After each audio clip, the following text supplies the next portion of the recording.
አሁን የምነግር ነገር ለማመን ሊያስቸግር ይችላል፣ ግን እውነቱ ይሄ ነው። አንተ አይምሮህን እየተጠቀምክበት አይደለም። አይምሮህ በታሪካዊ እግር ብረት ተጠፍሮ ታስሯል። አዎ፣ ሆን ተብሎ የተወጠነ ማንነትን የሚያደነዝዝና የማስታወስ ችሎታህን እንደ ጧፍ የሚያቀልጥ የመጋረጃ ሴራ ውስጥ ነው ያለኸው። ለምንድን ነው የምታነበው የማይገባህ? ለምንድን ነው ትላንት ያቀድከውን ዛሬ የማታሳካው? አይምሮ ስለደከመ እንዳይመስልህ። ዕውቀትህን የሚቀብርና ብርሃንህን የሚጋርድ ግርዶሽ አይምሮ ላይ ስለተጣለብህ ነው። በየቀኑ የምታየው ምስልና የምትሰማው ወሬ አይምሮን መርሳት እንደ ስኬት እንዲቆጥረው አሰልጥነውታል። ዛሬ ግን ያንን ጥቁር መጋረጃ ቀደን የምንወጣበትን አይምሮን እንደ አዲስ የምንቀርጽበትን ብቸኛ ቁልፍ እሰጥሃለሁ። የማስታወስ ችሎታ በ10 እጥፍ የሚጨምረው ግን እስከ መጨረሻው ድረስ ካለበት እስር ቤት ለመውጣት ከቆረጥክ ብቻ ነው። አንዲት እርምጃ እንኳን ካመለጠች የዛሬው ውርደትህ ነገም አብሮ ይውላል። ሰንሰለቱም እንደታሰረ ይቆያል። እስከ መጨረሻው ከቆየ ግን ማንም የማይበግረው እንደ ሰንበሌጥ የማይታጠፍ እንደ ግራር የጠነከረ ማንነትን ይዘህ ትወጣለህ። ዝግጁ ነህ ወይስ እንደ ታሰርክ መቀጠል ትመርጣለህ? ምርጫው ያንተ ነው። ጉዞውን አሁን እንጀምራለን። እንኳን ወደ ኤቢ ማይንድሴት በሰላም መጣ። ዛሬ የምንነጋገረው ስለ ትምህርት ቤት ትዝታ ወይንም ስለ ፈተና ውጤት ብቻ አይደለም። የምናወራው ሕይወትን ስለሚመራው ኮምፒውተርህ ስለ አይምሮ ነው። ብዙዎቻችን መርሳትን እንደ ተፈጥሮ ድክመት እናየዋለን። እኔ የማስታወስ ችሎታ የለኝም እንላለን። ነገር ግን እውነታው ሌላ ነው። አይምሮአችን ልክ እንደ አባቶቻችን ማሳ ነው። ዘር ካልዘራንበት አሜኬላ ይበቅልበታል። ዛሬ የምናየው እንዴት ያንን አሜኬላ ነቅለን አይምሮአችን ማንኛውንም ስኬትና ዕውቀትን እንዲቀበል ማዘጋጀት እንደምንችል ነው። ይህ ቪዲዮ የተወሰኑ ደቂቃዎች ይወስዳል፣ ምክንያቱም ትልቅ ለውጥ ጊዜ ይፈልጋል። እስከ መጨረሻው አብረኝ ከቆየ የማስታወስ ችሎታ ብቻ ሳይሆን ለሕይወት ያለ አመለካከትም ይቀየራል። ቆይ እስኪ ለተወሰኑ ሰከንዶች ዝም በል። አሁን በዙሪያ ያለውን ድምፅ ሰማው። የመኪናው ጩኸት፣ የሰዎች ወሬ፣ የስልክ ኖቲፊኬሽን፣ ይህ ሁሉ ድምፅ ዝም ብሎ የሚመጣ ይመስላል? አይደለም። ይህ ትልቅ ሴራ ነው፣ አይምሮህን ከአንተ የመስረቅ ሴራ። አሁን አንድ ነገር ልንገርህ፣ እውነታው ግን ያስደነግጣል። አንተ በአሁኑ ሰዓት የአይምሮ ባለቤት አይደለም። አይምሮህ እንደ መርካቶ ግርግር ሆኗል። ሁሉም ሰው ይጮህበታል፣ ሁሉም ሰው ቆሻሻውን ይጥልበታል። አንተ ግን ቆመህ ታያለህ። ለምን እንደምትረሳ ታውቃለህ? ምክንያቱም አይምሮ ሌባ ገብቶበታል። ይህ ሌባ ግን ብርህን አይደለም የሚሰርቀው፣ ትኩረትህን ነው የሚሰርቀው። ትኩረት ደግሞ የማንነት መሰረት ነው። ትኩረት የሌለው ሰው ትላንት የተማረውን ዛሬ ማስታወስ የማይችል ሰው ልክ እንደ ተበሳ ካልሲ ነው። ታችኛው ክፍል ክፍት ስለሆነ መረጃው ይፈሳል። እስኪ አስበው፣ ያለፈውን ሳምንት ሙሉ በቲክቶክ እና በፌስቡክ ስታይ የነበረውን አንድ ጠቃሚ ነገር ታስታውሳለህ? አታስታውስም። ለምን ይመስላል? ምክንያቱም አይምሮ መረጃ እየተቀበለ ሳይሆን ጩኸት እያስተናገደ ነበር። ዛሬ ግን ያ ሌባ እጅ ከፈንጅ የሚያዝበት ቀን ነው። ዛሬ አይምሮ ላይ አጥር የምታጥርበት ቀን ነው። ሰዎች አልችልም የሚሉት ለምን መሰለ? ስለማይችሉ ሳይሆን አቅማቸውን በጥቃቅን ነገሮች ስለሚጨርሱት ነው። አንድ ትልቅ ዝሆን በአንዲት ትንሽ ገመድ ታስሮ እንደሚቆም ታውቃለህ? አንተም እንደዛው ነህ። በሺህ የሚቆጠሩ ትንንሽ ቪዲዮዎች፣ ትንንሽ ወሬዎች፣ ትንንሽ ጭንቀቶች ተተብትበህ ታስረሃል። የማስታወስ ችሎታ በ10 እጥፍ የሚጨምረው ቃላትህን በቃልህ ስለያዝክ አይደለም። የማስታወስ ችሎታ የሚጨምረው አይምሮ ውስጥ ያለውን ግርግር አቁም ብለህ ስታዘው ብቻ ነው። አሁን የሚከተለውን ጥያቄ በደንብ አስብበት። በውስጥህ የሚጮኸው ድምፅ ያንተ ነው ወይስ የሌሎች ሰዎች? ዛሬ ያንተን ድምፅ ብቻ የምትሰማበትን ጉዞ አሳያለሁ። ዝግጁ ነህ ወይስ አሁንም ያ ሌባ ትኩረትን ሰርቆት ሌላ ቪዲዮ ላይ ልትዘል ነው? ምርጫው ያንተ ነው። ግን አስታውስ፣ ዛሬ አይምሮውን ካላዳንከው ነገ ማንነትን ታጣዋለህ። በአንድ ወቅት ከከተማው ጩኸት ርቃ በተራሮች ተከባ በምትገኝ አንዲት ትንሽ የኢትዮጵያ መንደር ውስጥ አንድ ድንቅ ሰው ነበሩ። ስማቸው አቶ ካሳሁን ይባላል። እሳቸውን ማንም አያውቃቸውም። ነገር ግን የሚያውቋቸው ሁሉ የሚራመደው ቤተ መጻሕፍት ይሏቸዋል። አቶ ካሳሁን ዕድሜያቸው 80 አልፏል። ፊታቸው ላይ ያሉት መጨማደዶች እንደ ጥንታዊ ካርታ ብዙ ታሪክ ይናገራሉ። ነገር ግን አንድ የሚያስደንቅ ነገር አለ። በአካባቢው ያሉ ወጣቶች የያዙትን ቁልፍ የት እንዳደረጉ በሚረሱበት በዚህ ዘመን አቶ ካሳሁን ግን ከ50 ዓመታት በፊት የነበረውን ዝናብ፣ የወደቀውን የዛፍ ቅጠል፣ የሰሙትን ንግግር እንደ ዛሬ ያስታውሱታል። አንድ ቀን አንድ የዩኒቨርሲቲ ተማሪ ወደ እሳቸው ዘንድ መጣ። በጭንቀት ተሞልቷል። አባባ ካሳሁን መጽሐፍ ታነባለሁ፣ ግን ወዲያው ረሳዋለሁ። ፈተና እቀመጣለሁ፣ ግን አእምሮዬ ባዶ ይሆናል። የእርሶ አእምሮ ግን እንዴት እንደ ድንጋይ ላይ ግልጽ ሁሉንም ነገር መያዝ ቻለ? ሚስጥሩ ምንድን ነው? መድኃኒት አላችሁ ብሎ ጠየቃቸው። አቶ ካሳሁን ዝም አሉ። ፊታቸው ላይ አንድ ትንሽ ፈገግታ ታየ። ከዚያም ወደ ማታው የእሳት ዳር ቁጭ አደረጉት። በዙሪያው ጭልጭል የሚል ብርሃን ብቻ አለ። ሽማግሌው በትኩረት አይኑን አዩትና እንዲህም አሉት፣ ልጄ አንተ የምትኖረው በአይን ነው፣ እኔ ግን የምኖረው በልቤ ነው። ልዩነቱ እዚህ ጋር ነው። ተማሪውን ግራ ገባው። አባባ ምን ማለት ሆነው ሲልም ጠየቃቸው። እሳቸውም ቀጠሉ፣ ተመልከት፣ እናንተ የዚህ ዘመን ልጆች አይምሯችሁ እንደ ጎርፍ ነው። ሁሉንም ነገር ያጥለቀልቃል፣ ግን ምንም ነገር አያጠጣም፣ ዝም ብሎ ይፈሳል። እኔ ግን አንዲት ፍሬ ነገር ሲሰማ እንደ ጓያ ፈጫታለሁ፣ በልቤ ውስጥ ወፍጮ አለኝ ይሉታል። ይህ ንግግር ተራ ምስጢር እንዳይመስልህ።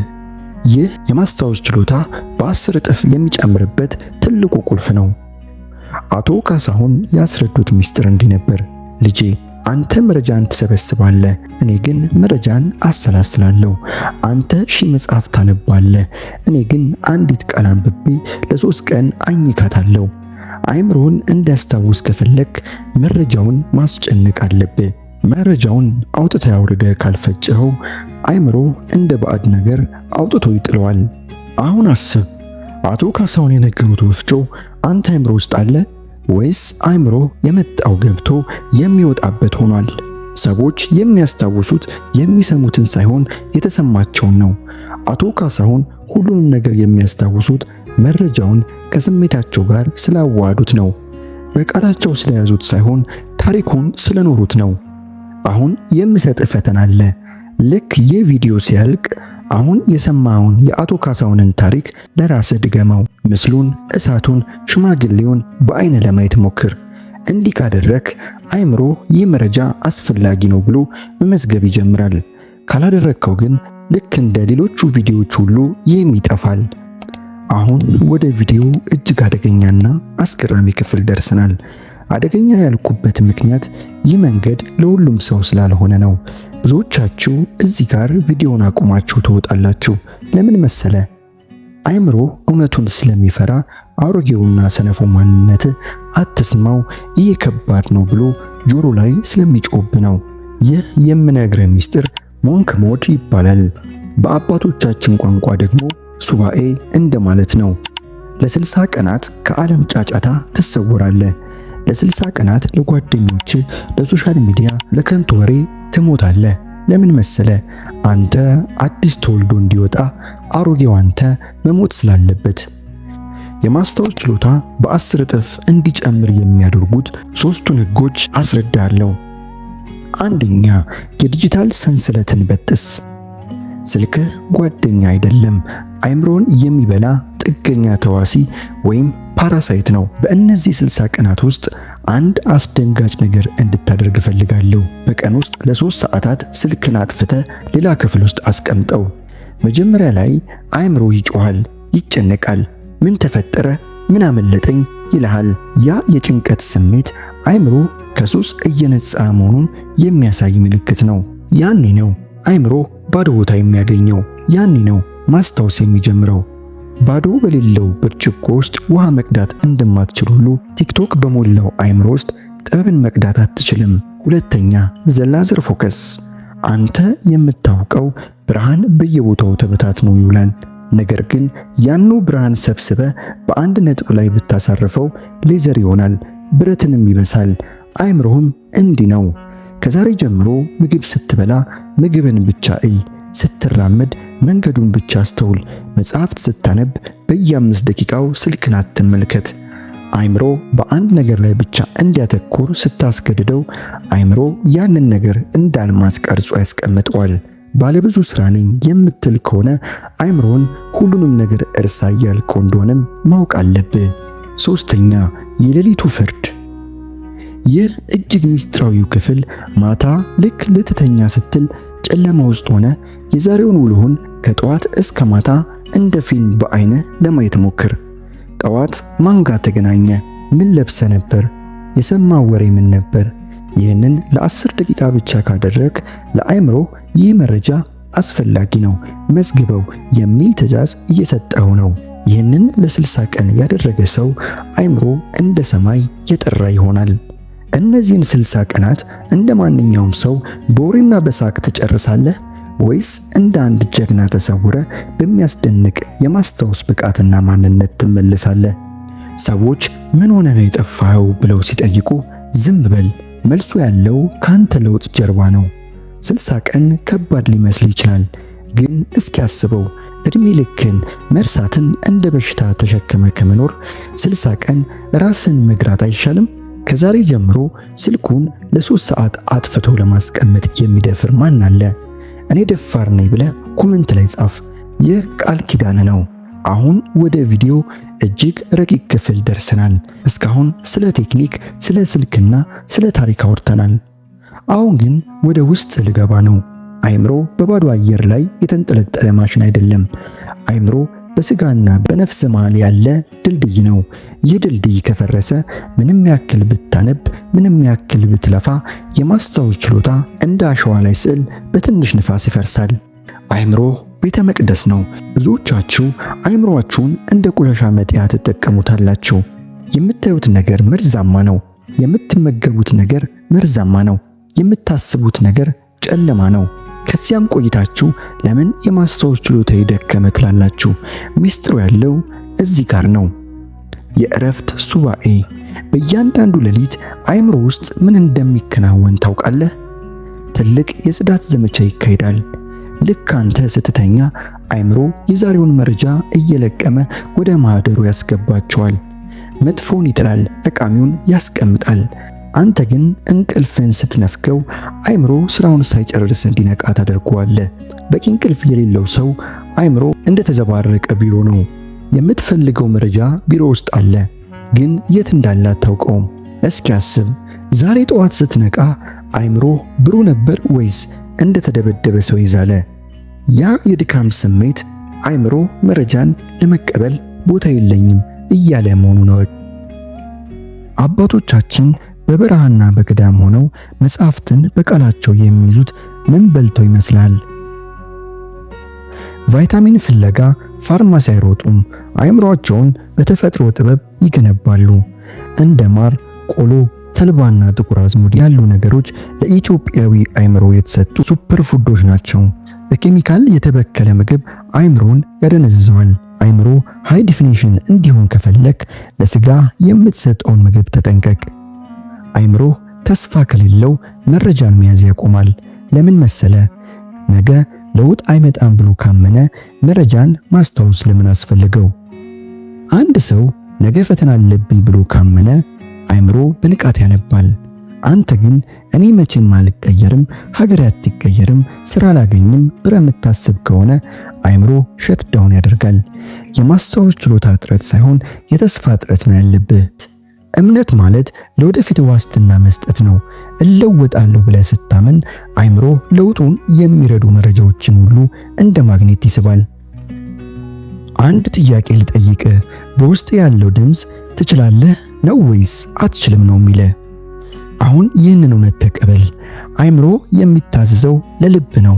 ልብህ በፍቅር በእምነትና በተስፋ ከተሞላ አይምሮ እንደ ብርሃን ይበራል። የማስታወስ ችሎታ በ10 እጥፍ የሚጨምረው ራስን ስታከብርና ለአካልህ ስትጠነቀቅ ብቻ ነው። ዛሬ ለራስህ ቃል ግባ። ሰውነቴን አከብራለሁ፣ አይምሮዬን እመግባለሁ በል። ይህንን ቃል በውስጥ ደጋግመ በለው። አንተ ተራ ሰው አይደለም፣ አንተ ድንቅ ተአምር ነህ። አሁን እውነቱን ለመጋፈጥ ጊዜው ደርሷል። እስካሁን የሰማቸው ሚስጥሮች፣ የታሪኩ ኃይል፣ የ60 ቀኑ መሰወርና የአካል ጥበቃ፣ እነዚህ ሁሉ ልክ እንደ ተሳለ ሰይፍ ናቸው። ነገር ግን ሰይፉን የሚጨብጥ ጀግና ከሌለ ሰይፉ ብቻውን ምንም ለውጥ አያመጣም። ይህ የመጨረሻው ሚስጥር ውሳኔ ይባላል። ብዙ ሰው ይህንን ቪዲዮ ያያል፣ ግን ጥቂቶች ብቻ ናቸው በተግባር የሚለወጡት። አብዛኛው ሰው ከቪዲዮ በኋላ ወደ የነበረበት የጩኸት ዓለም ይመለሳል። አይምሮን መልሶ ለሌባ አሳልፎ ይሰጣል። አንተ ግን ከነሱ መሃል እንዳልሆንክ አውቃለሁ። እስከዚህ ሰዓት ድረስ አብረኝ መቆየትህ ለውጥን የተጠማ መሆንን ያሳያል። የማስታወስ ችሎታ በ10 እጥፍ የሚጨምረው ቃላትን ስለሸመደድክ አይደለም። የማስታወስ ችሎታ የሚጨምረው ለማንነትህ ዋጋ መስጠት ስትጀምር ነው። ዛሬ የምታደርገው ውሳኔ የነገውን ማንነትን ይወስናል። በሚቀጥሉት 60 ቀናት ውስጥ የሚፈጠረው ነገር ያስደነግጣል። አእምሮ ልክ እንደ ጥራት ያለው መስታወት ይጸዳል። የምታነበው ነገር ሁሉ በአእምሮ ላይ ታትሞ ይቀራል። የምትሰማው ጥበብ ሁሉ ለሕይወት ስንቅ ይሆናል። ይህ ተአምር አይደለም፣ አእምሮ እንዲሰራ የተፈጠረበት ትክክለኛ መንገድ ነው። አሁን አንድ የመጨረሻ ጥያቄ ልጠይቅህ። ከ60 ቀን በኋላ ራስን ስታገኘው ምን ልትለው ትፈልጋለህ? ጊዜን አባከንኩት ወይስ ለራሴ እድል ሰጠሁት? የመጨረሻው እርምጃ ይሄ ነው። አሁን ካየኸውና ከሰማው ነገር ውስጥ አንድ ነገር ብቻ መርጠህ ዛሬውኑ ጀምር። ነገን አትጠብቅ፣ ምክንያቱም ነገ የሰነፎች ቀጠሮ ናት። እስከዚች ሰከንድ ድረስ አብረኝ ስለቆየ ከልብ አመሰግናለሁ። ይህ የሚያሳየው ለራስህ የምትሰጠውን ትልቅ ክብርና ለስኬት ያለን ቁርጠኝነት ነው። ዛሬ የተነጋገርንባቸው ነጥቦች ተራ መረጃዎች አይደሉም። በትክክል ከተገበርካቸው የሕይወትን አቅጣጫ የሚቀይሩ የጥበብ ቁልፎች ናቸው። አስታውስ፣ አንተ የምትገባውና የሚገባ በአሸናፊዎች ተርታ ነው። አእምሮን ማዳን ማለት ሕይወትን ማዳን ነው። ከኛ ጋር ያለ ጉዞ ገናውን ጀመረ። ይህ ኤቢ ማይንድሴት ቻናል እንዲህ ያሉ ጥልቅና ሕይወትን ቀያሪ የሆኑ ነጥቦችን የሚያቀርብልህ የለውጥ ቤት ነው። እዚህ የምታገኘው ነገር ሌላ ቦታ ከምትሰማው ጩኸት የተለየ በመሆኑ ለውጥህን በዘላቂነት ለማስቀጠል አሁኑኑ የቤተሰባችን አባል እንድትሆንና ሰብስክራይብ በማድረግ የደወል ምልክቱን እንድትጫን እጋብዛለሁ። የምንለቀው እያንዳንዱ ቪዲዮ ያንተን ቀጣይ ስኬት የሚወስን ጠቃሚ መረጃ ስለሚሆን ሁልጊዜም በንቃት እንድትጠብቀን ጥሪን አቀርባለሁ። ዛሬ ከተማርካቸው ነጥቦች ውስጥ ይበልጥ ልብን የነካው ሐሳብ ኮሜንት ላይ አካፍለኝ። ሁሉንም ሐሳቦች በግሌ የማነባቸው ይሆናል። እንዲሁም ይህ ቪዲዮ ለአንድ ሰው ሕይወት መታደስ ምክንያት ሊሆን ስለሚችል ለምትወዳቸው ሰዎች በማጋራት የለውጡ አካል እንድትሆን እፈልጋለሁ። የዛሬውን ቆይታችንን እዚህ ላይ ብናበቃም በሚቀጥለው ቪዲዮ ጥልቅ በሆነና በሚያስደንቅ ርዕስ እስክንገናኝ ድረስ ሁልጊዜም በጉጉት እንደምትጠብቀኝ ያውቃለሁ። አይምሮህን ጠብቅ፣ ዓላማህንም አትተው። በሚቀጥለው ቪዲዮ እንገናኛለን። እስከዚያው መልካም ቆይታ።